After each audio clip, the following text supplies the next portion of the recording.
I've been so looking forward to interviewing my next guest. I have many times over the many years. Barbara Corcoran, of course, an iconic symbol of not only American commerce and activity and finances, but no one knows real estate better. She's kind enough to join us right now, the Corcoran Group founder. You might, some show called Shark Tank or whatever. Anyway, good to see you. Great to see you. I've been looking forward. Same here. Let me ask you a little bit about where you see real estate going. There was this realtor's decision that supposedly, they're in, hot water. Their days are numbered. The 6% commission is gone. What does that mean? I wanted to get your take on that. There's a lot of confusion surrounding the topic. The most confusion is that now commissions are negotiable. They've always been negotiable.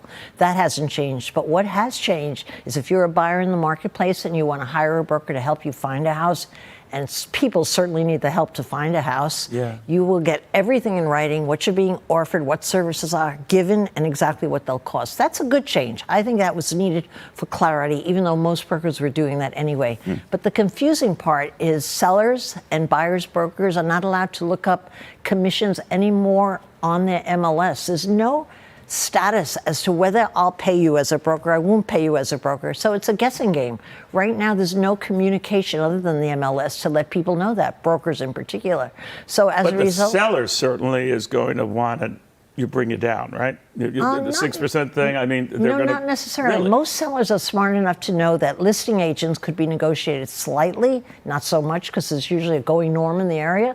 But very importantly, sellers recognize that buyer brokers bring in their buyers, and they don't like to mess with that. They know the more buyers that come in, the higher the price they'll get. So I don't see that as going to be changing at all. The only thing is, how is that going to be communicated? And it's the communication that has caused the chaos in the marketplace. All right, so one of the things I was getting from one of your recent comments, you said that the cost of selling homes will likely go down, but that doesn't mean that the price of those homes will go down. No. Distinguish. No, it's very different. A lot of people are predicting house prices will come down because the seller will pay less of a commission and take that difference and give it to the buyer. Sellers aren't made that way. When the seller lists a home, they want the most money they can get. So they're going to take any savings and put it in their pocket. The cost of housing, I believe, will go up because it has been going up. It's been going up for the last 5 years, despite the dire state of the shortage of houses. So house prices have gone up 6% this year alone. But the real deal is there's not enough houses to go around. There's probably 5 buyers for every house out there. Is that right? Oh, definitely. And that's so you don't think there's a comeuppance due? You've had this tour run, certainly in places like Florida. Texas was going fast. I mean, Austin. Right. Yes. But now we hear Austin slowing down. We hear Florida has sort of hit a ceiling. I don't know if that's the case. You famously said not too long ago, say la vida, Florida. Not quite, but what did you mean by I didn't that? quite say that, right. But I said something similar to that. I said, someone was asking me if you could find a great deal in Florida anymore. And I said, Florida's over, meaning getting a great deal, because prices were still going up. And it is the case. It's very hard to find a house in Florida, so you never get a good deal, really, if you want to get a bargain basement price. That's really what I meant by that. And it is a very low no-tax state when it comes to sales tax. It sure is a popular one. Their real estate taxes, given the rise of real estate, they're substantial. They're very substantial. People think about that second. Yeah. They do. But you weren't necessarily writing off Florida. Oh, no, of course not. Is there any market that you consider that got way too hot and is still too hot? Austin is really seeing some bad days right now. Austin, though, you have to appreciate, in the earlier years went up by 60% in 2 years, and the construction was nonstop. So there's an oversupply of places to buy. So Austin prices are coming down, not by much, by about 8%, but they lead the nation right now. What about the really high-end properties, the $100 million condos and penthouses in Manhattan, all that? They seem to be impervious to they're not impervious, and under the table there's a lot of good deals being made. Really? Some of the trophy properties at a very high floor, very extravagant, there's a lot of money being exchanged off prices, so you can get yourself a decent deal. Are they largely cash transactions? Yes, they are always cash transactions. Who knows where the cash comes from, but the cash lands on the table. And a lot of foreign buyers still. Oh, yes, very much so. But a good number of American buyers, I would say 60% of the very affluent people buying in Manhattan right now are Americans, and that's not usually the case. You talk about the interest rate environment, too, and a lot of people get concerned when they know, all right, Federal Reserve start cutting already, but market rates have actually gone the opposite. They've actually backed up a little bit. Yeah. So how do you explain that to people? I can't explain the rates going up or down. That's not my bailiwick. But what I can explain is if rates go down just another percentage point, that's what I'm hoping for by year end, prices are going to go through the roof. And the reason for that would be around 6%, get to that level. Because everyone will come out and buy. There are probably 10 buyers on the sidelines waiting for interest rates to come down that are actually active in the market. So everybody's going to charge the market. And so if you wait for interest rates to come down by another point, I don't think you'll gain. I think you'll wind up paying more, because I wouldn't be surprised if real estate went up by another 8 or 10% if interest rates come down another full point. I know it sounds crazy, but there's a magic number that makes people get all juicy about. Yeah. And it just has to slide down there for everybody to say, let's get out there and take advantage of it. You know, there was a story in one of the New Jersey papers, I don't remember which, Barbara, where a lot of communities, spec communities, let's say it's the Toll Brothers community, it wasn't Toll Brothers, and they build and the spec houses are just sitting.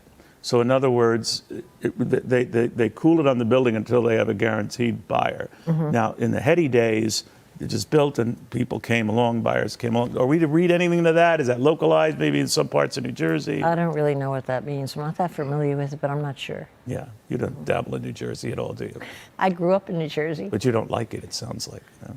I'm kidding. But it's true. I don't like, wait, I'm not going to say that. I don't like it for me now. I like New York City. That's my hometown. Oh, okay, that makes sense. You're not going to get me to say anything bad about any. Well, I was hoping with the Florida thing, I could just move on to another state. Get me in more trouble here. Let me get your sense of the economy, how important that is, an election year, all the unknowns, the volatility. We got multiple wars going on now. It's a scary world. I know stocks climb a wall of worry. What does real estate do? Real estate worries too. Whenever there's uncertainty, people stall. And whenever people stall, it stalls a marketplace.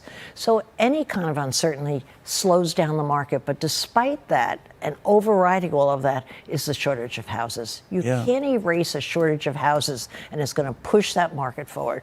Now, you don't dabble in stocks much, right? I mean, your wealth, your fortune is from real estate, right? Yes, of course. And how do you do that? How do you spread that out across all price points, various areas? How do you do that? You're talking about real estate or stocks? Oh, real estate. I used to buy all my real estate in New York City because it's a town that I know, love, and I understand. I understand rent control. I understand state variances, city variances. So I knew it so well. However, recently I've been buying a lot of property in Baltimore. I've been buying property in Columbus. Because you know why? Because it's a vital real estate market. The governments are friendly to real estate developers, so I can renovate homes and really do well on flipping them, holding up small apartment buildings, which I like, is my favorite thing.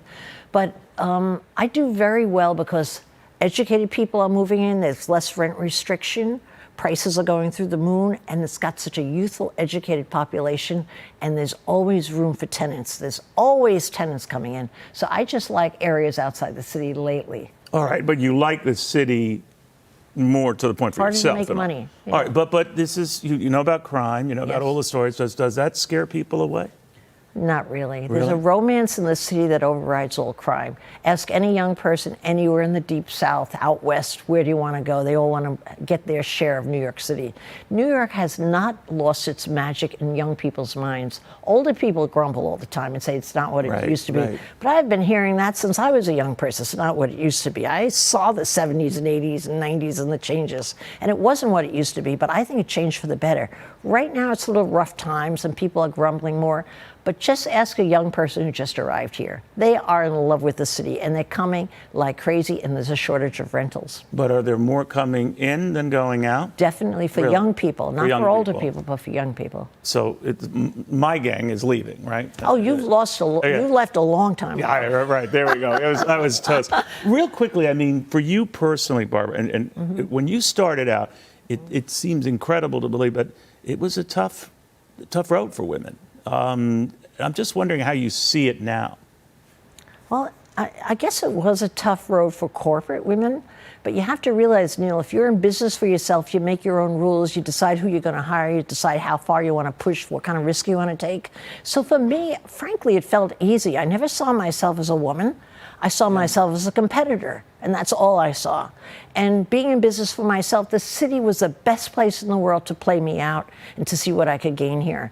And that's really how I felt about it. For me, it wasn't tough. I had an unfair advantage of having my own business. Yeah.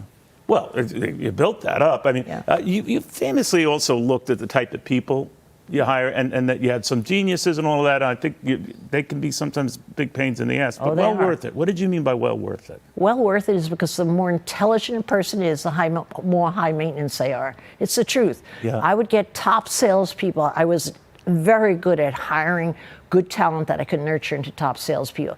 But boy, I was a psychiatrist, I was their mother, I was an advocate, and they were hard to manage. But can I tell you, it's worth it?